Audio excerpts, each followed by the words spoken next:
Farmers and ranchers, come to the Ag PhD Field Day on Friday, July 22nd. I'm Brad Swenson, president of Swenson Investments in Commodities in Sioux Falls and Inherent. My team will be there putting on 2 farm estate planning workshops. You'll want to learn the latest information on how to keep what you've worked hard for. Come to one of our 2 free farm estate planning workshops. Of course, we're standing in a wheat field to talk about soybeans, Brian.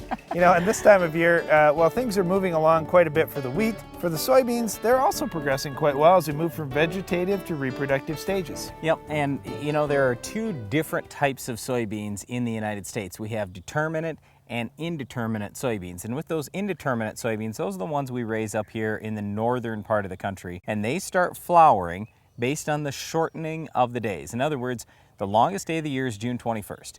From that point on, the soybean plant senses that the days are getting shorter and it knows, hey, I got to get going with reproductive stages. So then it begins flowering and putting on pods later in the season. And for soybeans, they're going to flower for a pretty good long time. They'll start now and they'll continue flowering for at least a month. So it's not like these are the only flowers that a soybean plant's ever going to put on. It just knows it needs to get that process started to get things going. So that changes a lot of other things inside that soybean plant. Now, instead of taking a lot of that energy and pushing it down into the roots to store up for later, it's bringing a lot of that energy up for these flowers and trying to start some pods that are going to form as soon as those flowers are pollinated. So there's a lot of things going on in a soybean plant's life, and that's going to change up what we can do for management practices as a farmer. Well, it does, but let's get into that determinate, indeterminate soybean thing just a little bit more before we go that far. With indeterminate soybeans, they can have both the vegetative and reproductive stages going on at the same time.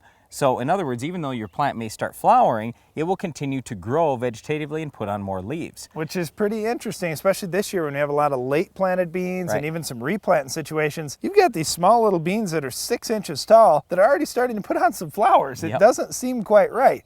But that's just how it's going to be this year. Yep, with the determinate soybeans that are raised in the southern part of the United States. So in other words, areas that have a much longer growing season, they will have all their vegetative stages first, then have the reproductive stages. So it's kind of interesting in the north with the indeterminate varieties. We'll plant a full season bean well into June and still expect it to make it in time by harvest. When I say make it, that means have all the pods, get those mature beans inside them before we get the first hard killing frost. Well, once soybeans start to flower, which again in the northern part of the country is right after June 21st, that's when we as farmers have to start being really careful about what we apply to the soybeans. In other words, there are certain harsh chemicals that could burn that soybean a little bit and set it back a little, maybe knock off some of the flowers, hurt the yield a little bit. We want to be really careful with that. And there are some products too that are labeled for after flowering. There are other products that are not labeled for after flowering. So for example, Syngenta has chosen to be really conservative. And so in the past, we've seen Fusilade and Flexstar, when they came out, they had no label after the soybeans were flowering. So as a farmer, you had to spray those